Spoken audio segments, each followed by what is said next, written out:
to try and entice other students to come to the university on many occasions. And somebody now who kind of wears two hats as one of our illustrious alumni, and also as a very highly valued member of the John Hewitt Committee.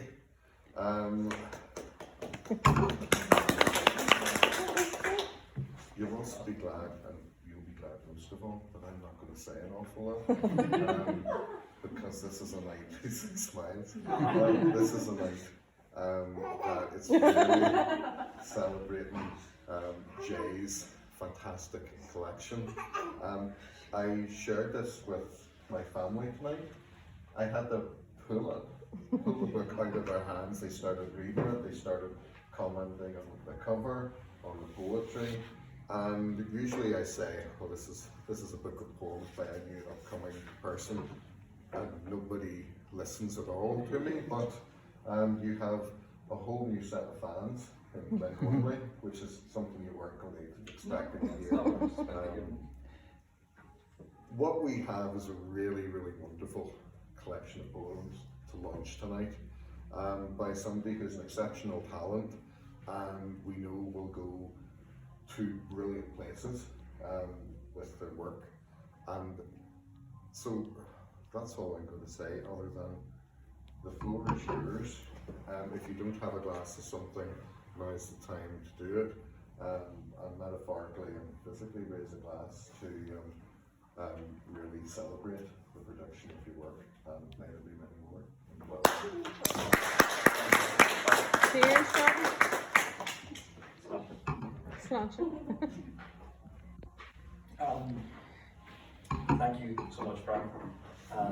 What he didn't tell you is he had to pull it from their hands before they threw it in the fire.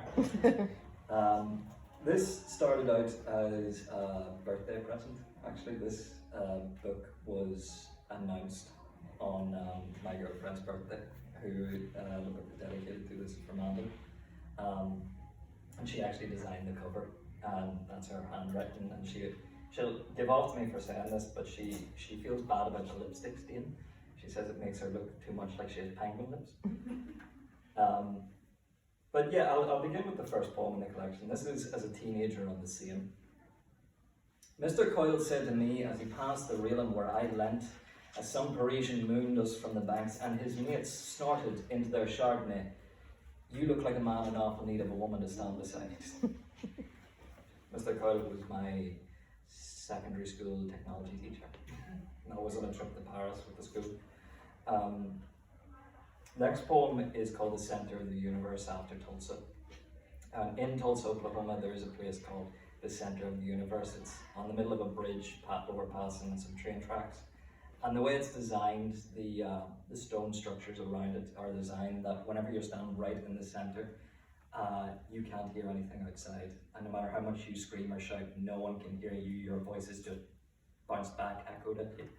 And I always thought it would be quite romantic for that to be the first place for a first kiss. That didn't happen, but this poem did. The Center of the Universe after Tulsa. Kiss me here at the center of everything, where we are everything. Kiss me here untouched by prattle, by din, by anything but the frantic flittering of our butterfly hearts, our breath caught in a tandem racing pulse. Kiss me here like it was our last embrace of the world as we knew it, like the world began again out of earshot. Kiss me here where we're lost to time, to acoustic cause and effect. Kiss me here before I kiss you, and I'm irretrievably lost, the music of us at the center of everything, where we are everything. The only tune in the jukebox. Kiss me here, please.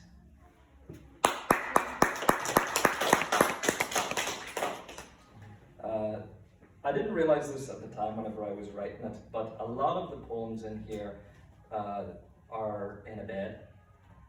And not in that way. There's no blue stuff in this book except for maybe one line. But they all center around the bedroom as like a place of comfort. And it's not by yourself, it's with being there with someone. And that's sort of what this poem is about. It's called Place of Prayer.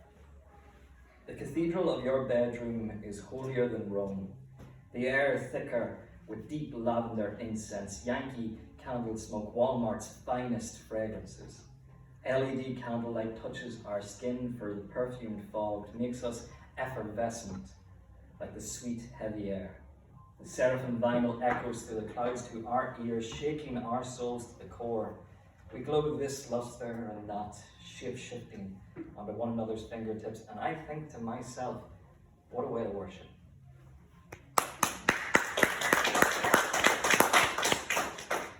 I said there's no blue lines in this book. There's one, and this is in this poem.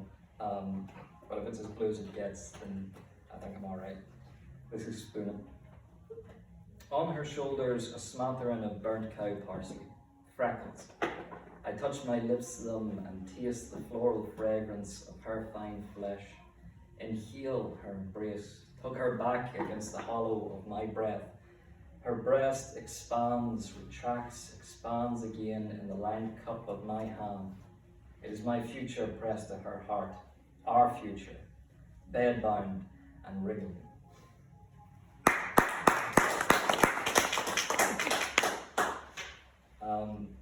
This poem is called Insomniac Research, and it was one of the first ones I wrote at Ulster. I think Frankie Sewell, who's not here today, once gave me a big compliment on it, which is something Frankie often did with me for whatever reason. Everyone else, because he's here, I can tell you, is everyone else sort of complained that he gave them low grades. This is Insomniac. Huh? It's the hair, yeah. There was another lecturer said to me, I think he fancies you. This is Insomniac Research. This pillow is a poor stand-in for your form land next to mine, but it is as close as I will get for tonight at least. I miss your body wrapping around, interlocking with, in perpetual motion with my own, like ivy, like jigsaw pieces. We don't make the whole puzzle, but we fit together snug. Pillows can't sing you to sleep. Proof? Pillows don't breathe. Their chests do not rise and fall as they lay by your side. Their hands do not reach for yours in the night. Their heads do not rest on your chest or shoulder. Believe me, I have done extensive research. Conclusion. To sleep alone without you is not to sleep at all. Sleep, that narcoleptic union, only occurs when a body that fits your form fills the hollow space opposite your heart in the night. Why else would the heart lean to the left, if not to make room for another on the right?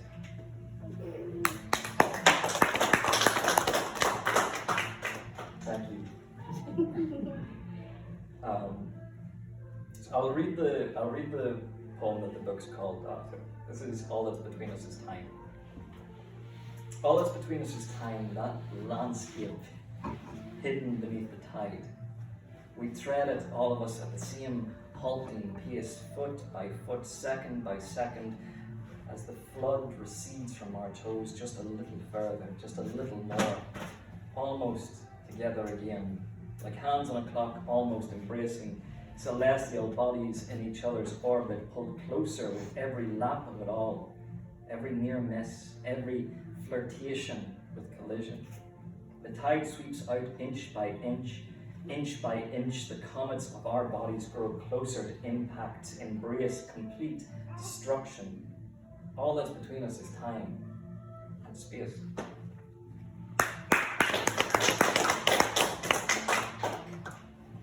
This poem is called Fred Losing Ginger, and it was inspired by the movies in the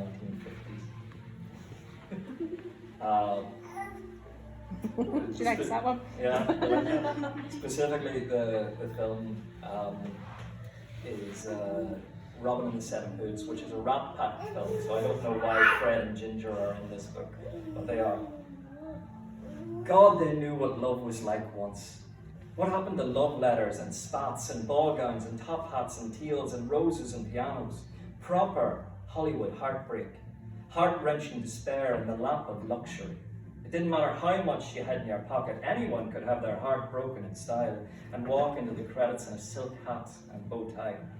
It's not something you choose, but it's the way I'd want my heart broken. Cue rain, cue strings, fade to black, only in America.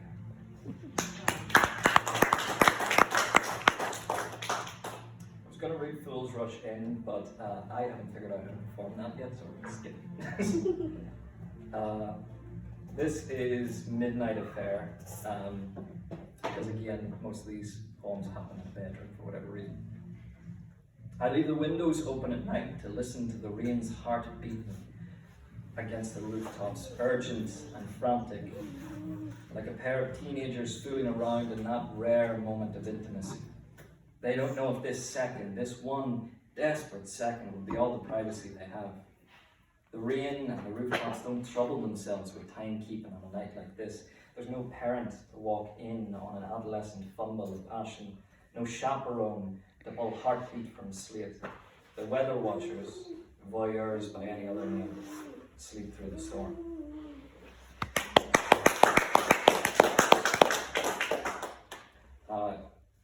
I know a few of you have read my first book, Holy Things. A few of you don't like it, hi Mum. But this poem would be the closest thing to Holy Things in the Holy Collection. It's called Signs of the Divine.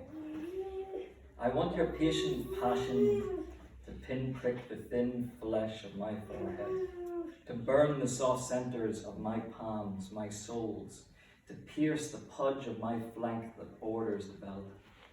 I want to know your love intimately. I want to feel the stigmata lips on my skin, the same ecstasy, the same caustic catharsis Christ felt without nail and lance and thorn, just your tender touch. I want my body to be sanctified by yours. Take your careful time, draw blood if you must, mark me, paint me with signs of the divine that prove that you were here.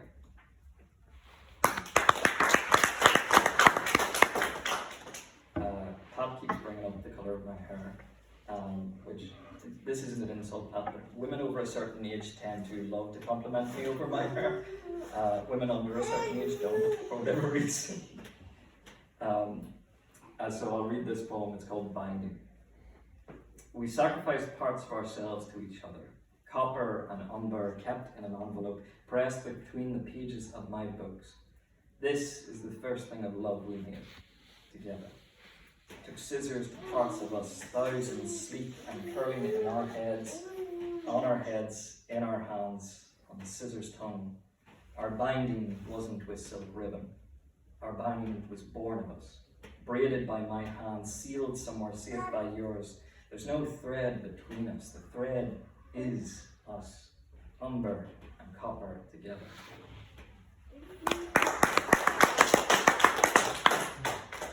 And just to finish, because again, this book is all about bedrooms and sleeping for whatever reason. This is called After Our Nap. The thin curtain cloth glows with the afternoon sun, broadly pale but oranged like marmalade in the creases.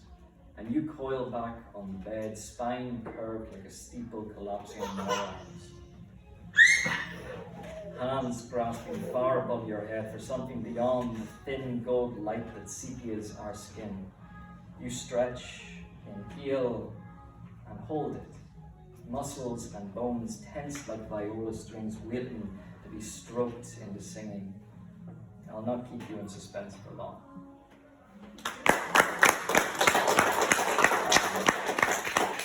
Just to end, thank you all so much for coming. This really means a lot to have your support, and thank you so much to Frank for organising all this. It was kind enough of him to write the blur without having to do all this, so thank you, Frank.